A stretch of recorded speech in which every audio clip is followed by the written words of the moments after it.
Doctors, who's the boss in your clinic? Hi, everybody. Welcome to the KC CHIROpulse Podcast, brought to you by CATS Consultants and Chiro Health USA.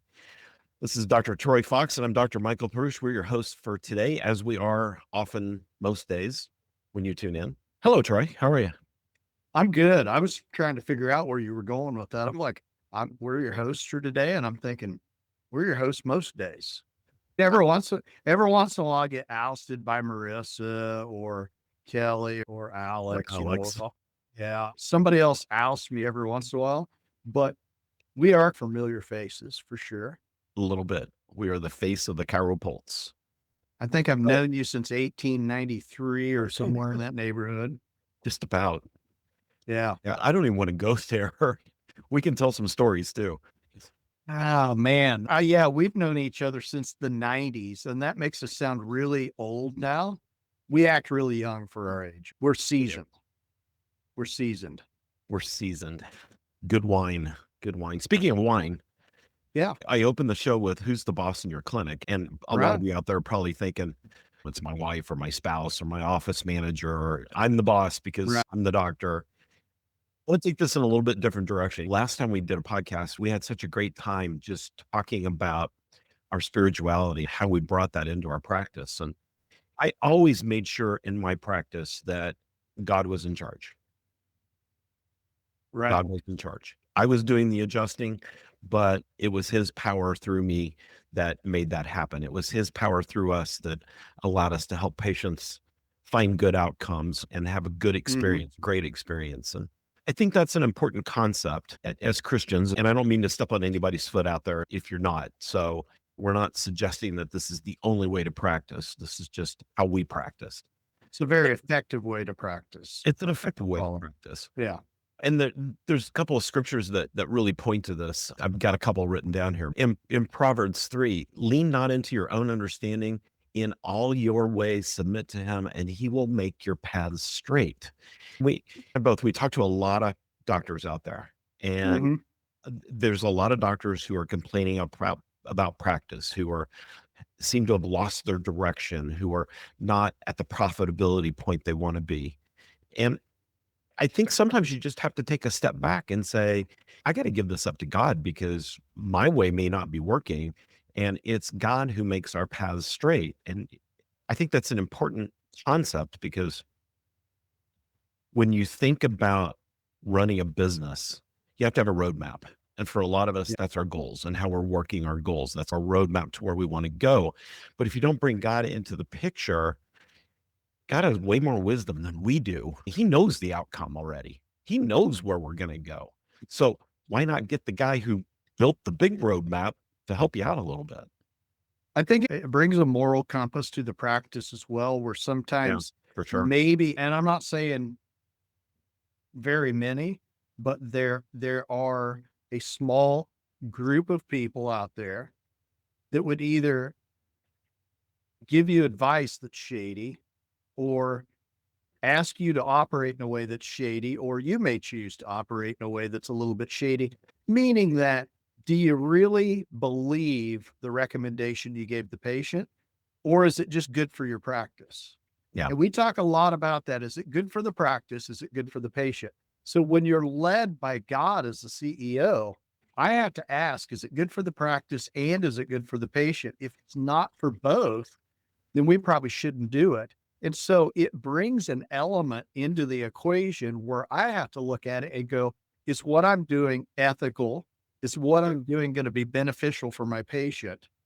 And is it going to be good for the practice? Which usually, if it's good for the patient, most of the time it's good for the practice. But the reason we say that is because sometimes you could say, gee, what I'm going to do is just give everybody free care for life.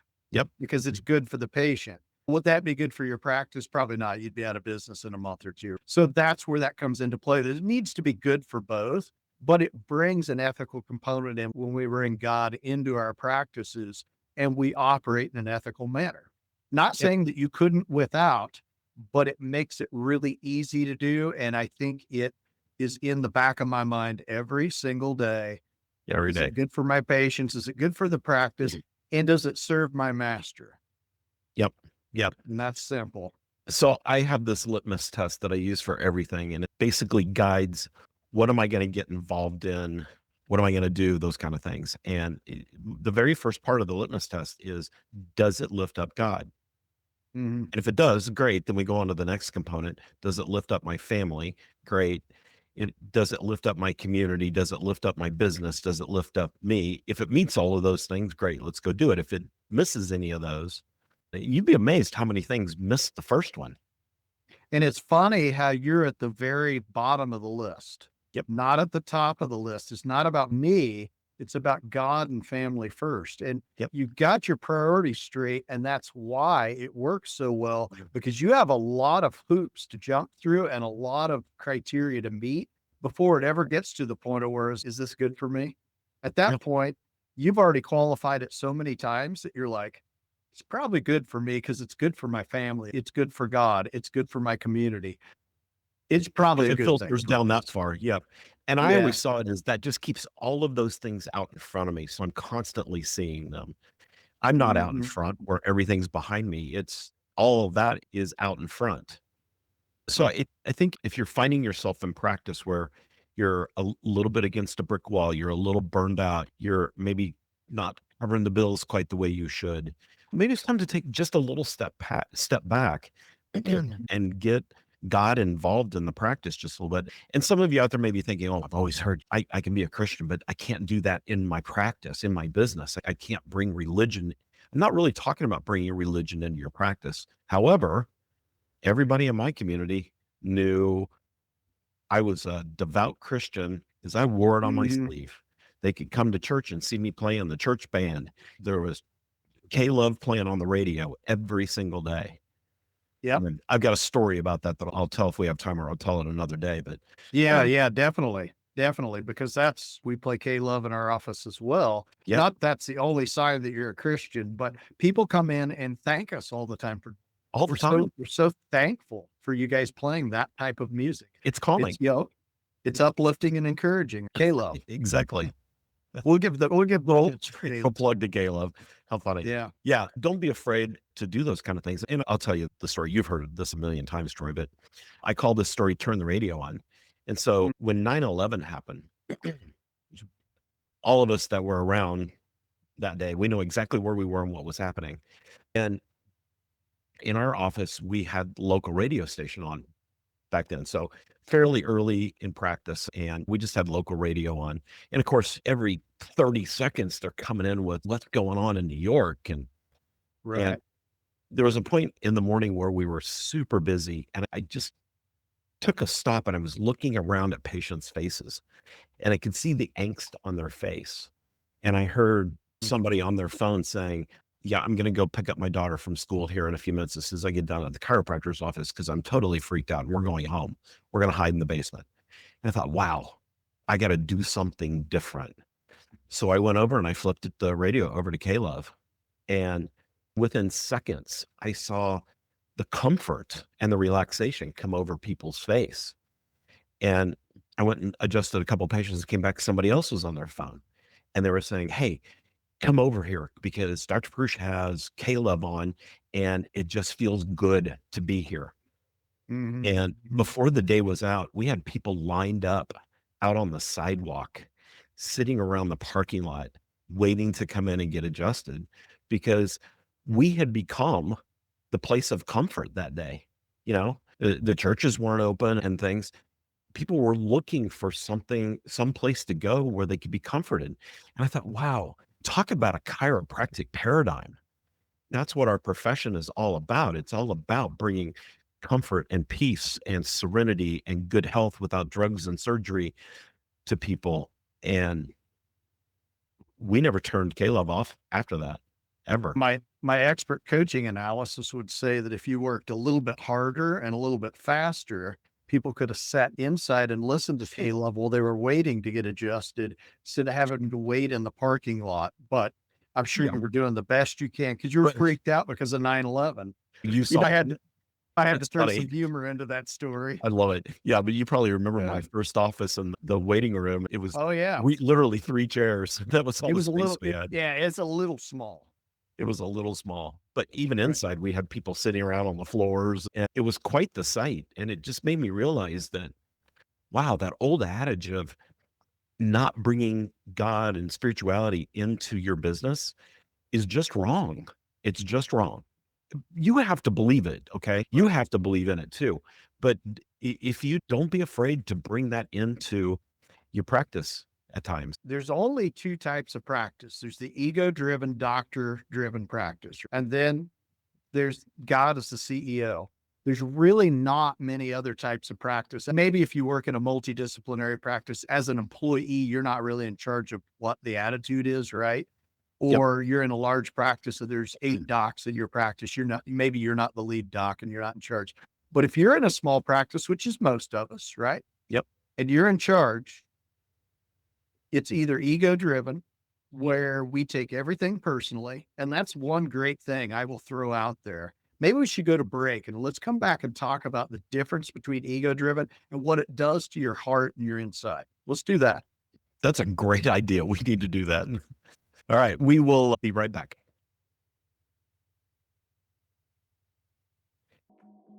In today's economy, every dollar counts.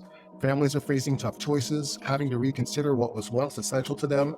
But when it comes to healthcare, no one should have to compromise on their well-being because of financial constraints. That's where ChiroHealth USA steps in, the solution for your practice. We understand the financial pressures families are under, whether they're insured, on Medicare, or paying out of pocket for treatment. By offering discounts on care, you can ensure that your patients can still afford the treatment they need. At ChiroHealth USA, we're committed to making sure no family has to sacrifice their health due to financial hardship. We'll work with you to create a game plan that keeps your waiting room full and your practice thriving. And here's the best part. Offering affordable care not only benefits your patients, but also positively impacts your bottom line. So why wait? Join ChiroHealth USA today and join the ranks of the most successful practices. Because when you put your patients first, everyone wins.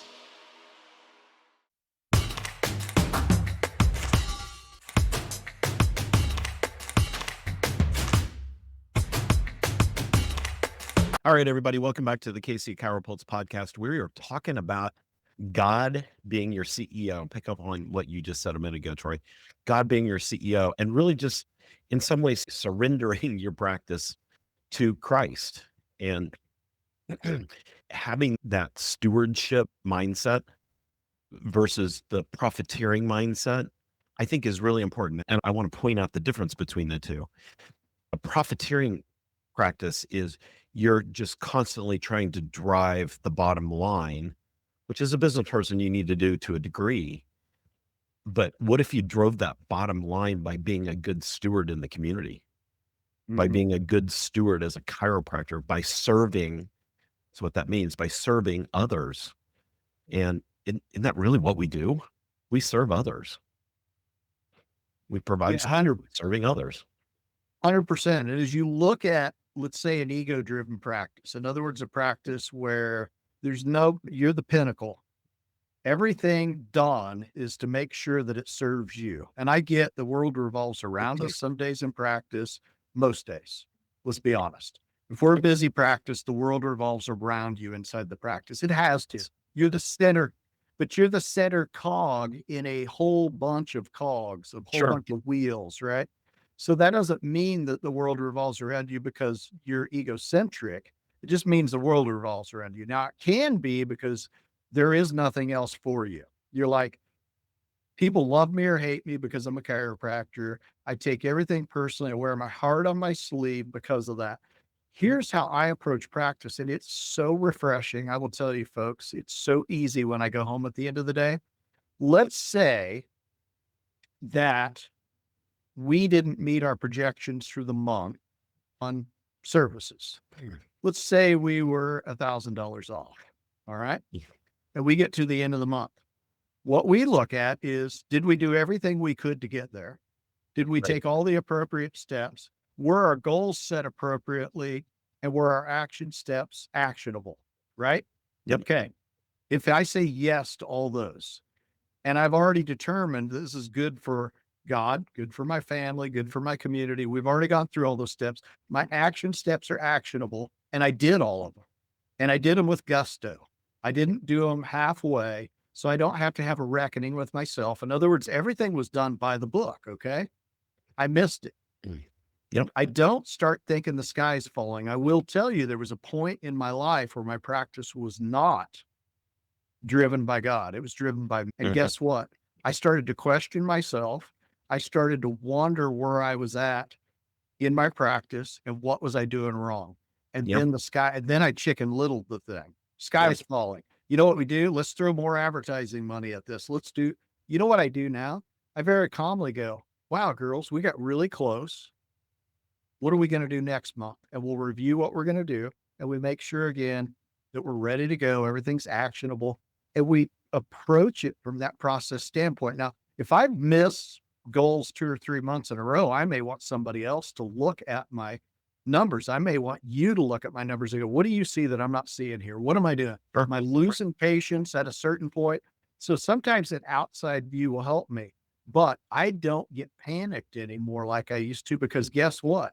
My practice is God's practice and I work there and I reap some benefit from it, but it is not an extension of me to a point of where literally, if it fails, I fail. And I look at practice the exact same way. Early on in practice, oh my gosh, a patient dropped out, the world's ending, Yeah. Chicken Little is falling. And I got over that really quick because what I realized was God was preparing me for something. There was a reason why that patient left my practice. Maybe we just didn't jive. Maybe I didn't quite key in on some health issue that needed a different kind of doctor, and I just wasn't picking up on it. And the patient realized it, that whatever it might be. But Yeah. I realized that that disengagement by the patient was God preparing me for something else. And if we didn't make our goals, God was preparing us maybe for to blow through our goals the next 5 months. Who knew? So just constantly giving it up to God. Wow. When you do that, don't you feel better about practice? You don't panic. It's the greatest insulation to burnout I think there is. I would It is. agree, They because can't. when I got burned out in practice was when I was trying to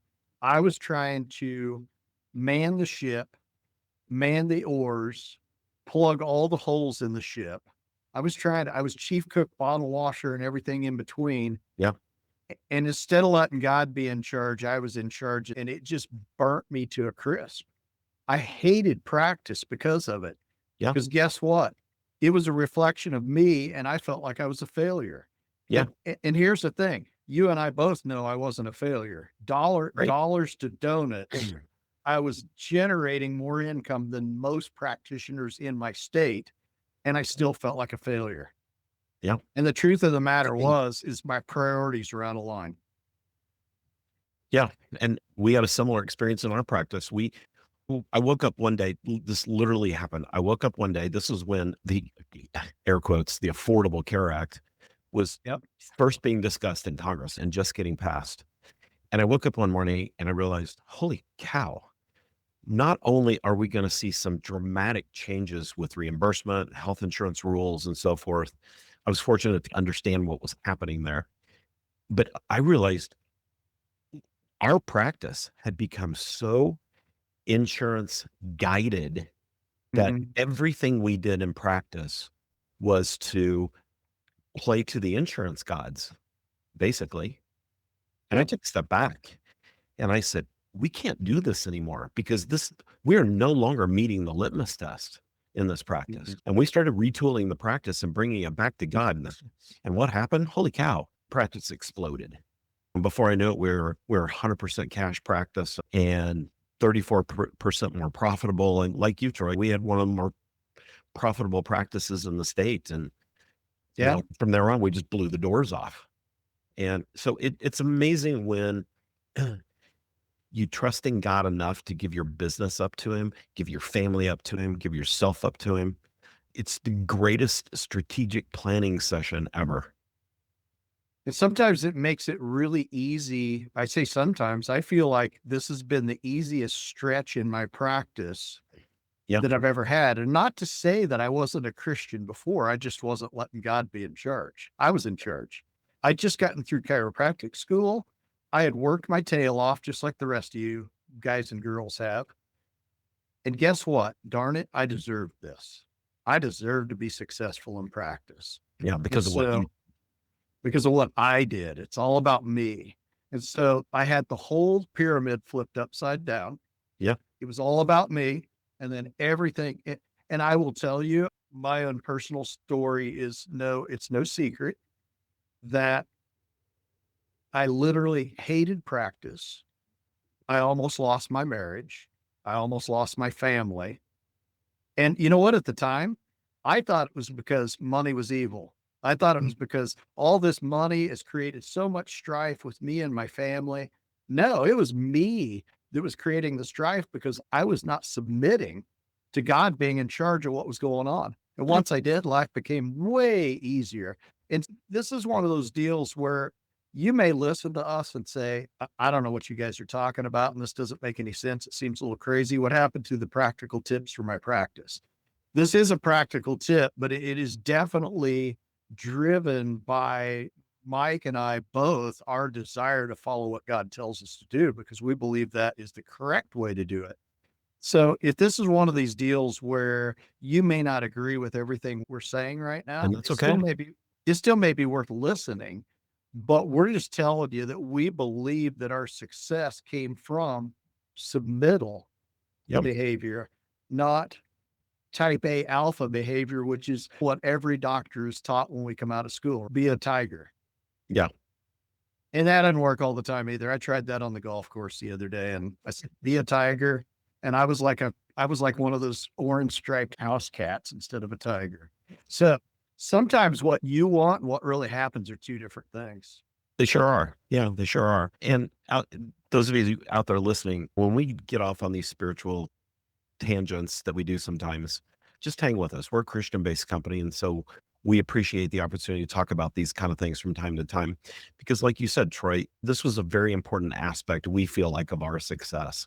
And our whole job is just to pass that along in the profession to other doctors so that you guys can have the opportunity to enjoy the same level of success that we have. And whether you're a committed Christian or not, there are ways to bring just good spiritual ethics into your practice. And I'm telling you, no matter what level you do it on, it's a game changer. 100%. And the thing is, quite frankly, your whole life is in order. Truly. Yep. And it doesn't mean that you're not going to get hangry and get grouchy sometimes in the office, or you're not going to. I do that. I got hangry last week because I was on a little different diet. And Bridget goes, man, you're really short this week. And I'm like, I'm hungry. Sometimes you get a little irritated still. But I'll tell you what, when you do that and God's the CEO and you work for God, right? Yep. You get real introspective real quick because you got to figure out how you're going to keep your job. Yep. Because I work for God. I don't work for me. Yeah. And so when you're not big man on campus or big woman on campus, that probably didn't sound right. Probably shouldn't say that, big woman on campus. If you're the top dog. There you go. That's what you meant. You're the top dog.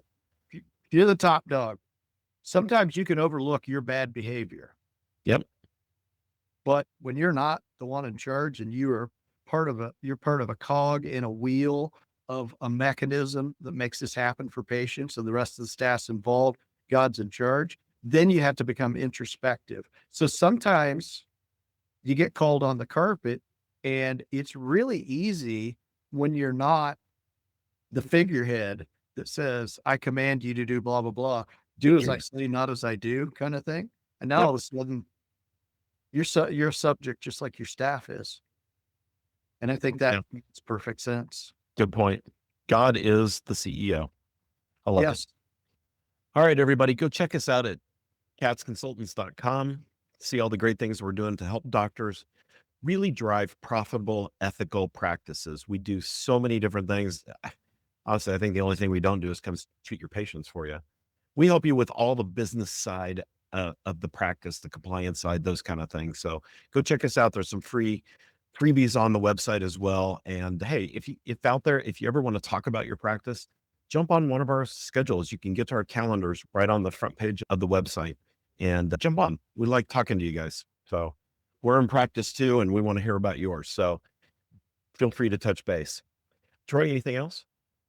Yeah, you said we do everything except the adjustments. We also don't provide any kind of free ice cream or snow cones or any of that kind of stuff. If you do work with us from a coaching standpoint, you get great coaching without all the fluff. And Without all the sometimes you fluff. see, but I've had fluff before where I got given this will age me, but I got given a free iPod, preloaded with some stuff at one point. iPod. I remember Some of you youngsters have seen one of those in a museum before, right? It's Smithsonian. right after the cassette player,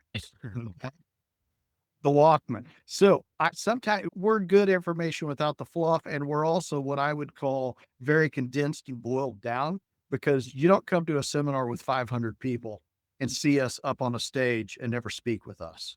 Yeah. We're listen personal with all of our clients. We're friends with all of our clients. That's Yeah, what crazy is. We know everybody. When we're, I wouldn't even call it a seminar. Most of what we do is workshops, because we're in front of you and up close and personal with you. And we're there to answer your questions. Yep. And we're there to answer your questions on a personal level. So we don't adjust your patients, but yeah, we do a lot other than that. We give you the tools you need that you can use today. Absolutely. Exactly. All right, everybody, be sure to like and subscribe and share the podcast with all your colleagues out there. We're growing like crazy because of you guys. We really appreciate it. So tune in next time. We'll dive back into some other topics, and we always enjoy being present in front of you. So have a great day, everybody. We'll see you next time. We'll see y'all later.